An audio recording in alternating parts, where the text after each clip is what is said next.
Welcome back to my channel நண்பா. நம்ம இன்னைக்கு பேலஸ் மார்ஷல் ஸ்பிரிட் அனிமோட 38வது எபிசோட பத்தி பார்க்க போறோம். எபிசோடோட ஸ்டார்டிங்ல ரெண்டு பேரும் சண்டை போட்டுக்கிட்டு இருக்கிறத எல்லாரும் பார்த்துக்கிட்டு இருக்காங்க. ஜாவோ சிக்ஸாங், இதையெல்லாம் நீங்க திட்டம் போட்டு பண்றீங்களான்னு ஆன்டி கேக்குறாங்க.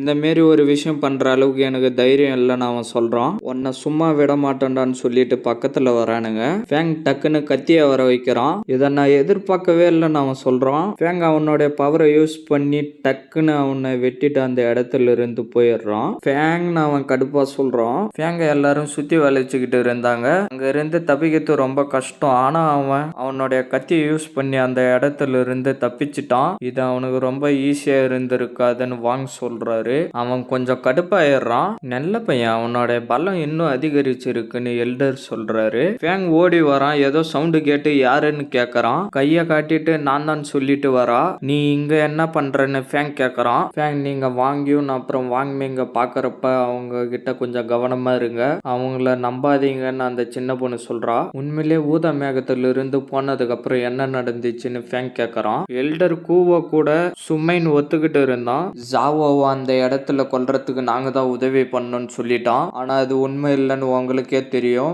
ஆனா எங்களை ஜாவோ சன்சன் நம்பவே இல்லை. அவன் அவங்க கூட தனியா போட்டி போடணும்னு நினைக்கிறான். ஜாவோ சன்சனா? அவன் 9th லெவல் செலஸ்டியல் கேட் ரிலிம்ல தானே இருக்கான்னு ஃபேங் கேக்குறான். ஆமா, அது மட்டும் இல்லாம இந்த டைம் போட்டியில வாங்கியும் அப்புறம் வாங்மெங் செக்டுக்காக உங்க கூட சண்டை போடுறதுக்கு வாய்ப்பு இருக்குன்னு அந்த சின்ன பொண்ணு சொல்றா. ஃபேங் பேக்ல கை வச்சுட்டு அவர் கொடுத்த பில்ஸை யோசிச்சு பாக்குறான். இதுக்கப்புறம் நான் ரொம்ப கவனமா இருக்கிறேன்னு ஃபேங் சொல்றான். இது தாத்தா டாங் கொடுத்தாரு, நான் உன்னை நம்புறேன்னு சொல்லிட்டு அந்த பில்ஸ் பாக்ஸ கொடுக்கறா. ஃபேங், நான் முதல்ல இந்த இடத்துல இருந்து கிளம்புறேன்னு சொல்லிட்டு போயிடுறா. ஃபேங் அந்த பாக்ஸ்ல என்னதான் இருக்குன்னு சொல்லிட்டு ஓபன் பண்ணி பார்க்கறான். பிளட் பர்னிங் பில்ஸ்ன்னு சொல்லிட்டு மூடி வச்சிடறான். இதை வச்சுக்கிட்டு ஜாவோ சன் கூட போட்டி போடுறது ரொம்ப கஷ்டம். அது மட்டும் இல்லாம இதுல ஆபத்தும் ரொம்ப அதிகமா இருக்குன்னு ஃபேங் யோசிக்கிறான். சீனை கட் பண்ணா அவங்க ரெண்டு பேரையும் காட்டுறாங்க. நீ என்ன நினைச்சுக்கிட்டு இருக்க, நம்ம ஃபேங்க கண்டுபிடிக்கணும்னு அவ சொல்றா. வாங்கியூ ஃபேங் தான் உங்க அப்பாவை காப்பாத்துனதுக்கு உதவனான், அவங்க கூட எப்படி சண்டை போட சொல்றன்னு அவன் சொல்றான். அப்போ உன்னோட பிரதர் நிலைமை என்ன? அவன் இன்னும் எல்டர் கிட்ட தான் இருக்கான். அது மட்டும் இல்லாம தலைவரும் உத்தரவு போட்டு இருக்கிறாரு. இந்த முறை ஜாவோசன் வேற இருக்கிறான், நம்மளால அலட்சியமா செயல்பட முடியாதுன்னு அவ சொல்றா.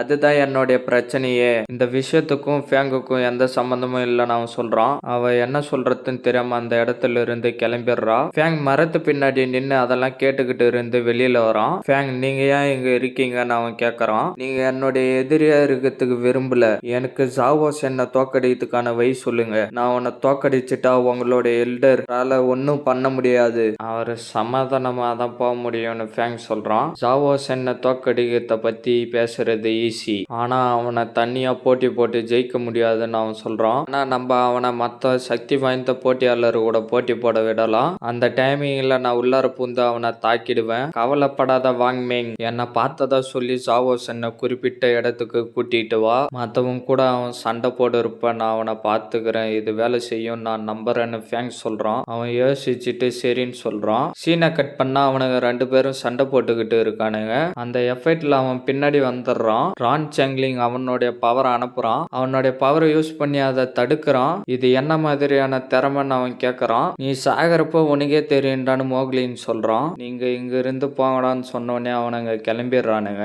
நீங்க எங்க போறீங்கன்னு அவன் கேட்கறான். என்னவோ சவுண்டு கேக்குது, பார்த்தா அவனுங்க ரெண்டு பேரும் பறந்து வந்து கீழே விழுறானுங்க.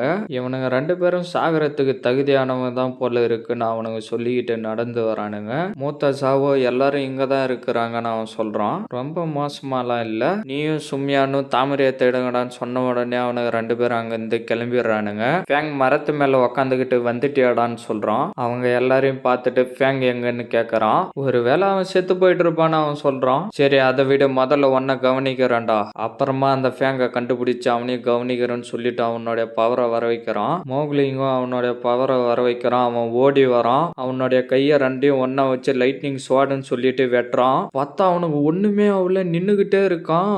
நீ என்ன தாக்கத்துக்கு இன்னும் கொஞ்சம் ட்ரை பண்ணணும்னு அவன் சொல்றான். உண்மையிலே என்னுடைய தாக்குதலை நிறுத்திட்டான்னு அவன் பாக்குறான். திருப்பி அவனுடைய பவரை வர வச்சு ஃபிஸ்ட் பவர் அனுப்புறான். அவனை சுத்தி ஷீல்டு மாரி வர வச்சு தடுக்கிறான். அது வேலைக்கு ஆகாம உடைஞ்சி அவன் பறந்து போய் கீழே விழுந்துடுறான். மோக்லிங் சொல்லிட்டு அந்த பொண்ணு ஓடி வரா. அவனுடைய பவர் ரொம்ப ஸ்ட்ராங்கா இருக்குன்னு யோசிக்கிறான். மோக்லிங் ஜாவோசன் நம்மளுக்கான எதிரி இல்லைன்னு சொல்லிட்டு பயந்துகிட்டு பின்னாடி போறோம். அவன் அதை பார்த்து சிரிக்கிறான். என்னை தாக்க துணிஞ்சனா என்னுடைய ஆன்டி ரான் உன்னை சும்மா விட மாட்டாங்கடா. உன்ன மாதிரி ஒரு குப்பையை நான் இப்பயே சுத்தம் பண்ணிடுறேன்னு சொல்லிட்டு அவனுடைய பவரை கையில வர வைக்கிறான். மோக்லிங் அவனே பார்த்துக்கிட்டு இருக்கான். சாவோசன் நினைச்சதை விட ரொம்ப ஸ்ட்ராங்கா இருக்கான். இது நல்ல நேரம் இல்லைனாலும் அவங்கள காயப்படுத்துறதுக்கு நான் விட மாட்டேன். அவனுடைய பவரை எல்லாம் கையில சேர்த்துக்கிட்டு இருக்கான். ஃபேங் அவனுடைய கத்தியை வர வச்சு டக்குன்னு மரத்துல இருந்து எகிரி போறான். இதோட இந்த எபிசோட் முடியுது ஃப்ரெண்ட்ஸ். மறக்காம வீடியோக்கு லைக் போட்டுட்டு சேனலை சப்ஸ்கிரைப் பண்ணிட்டு பெல் பட்டன் ஆள் கொடுத்துருங்க. நான் உங்களை அடுத்த எபிசோட்ல மீட் பண்றேன். See you guys.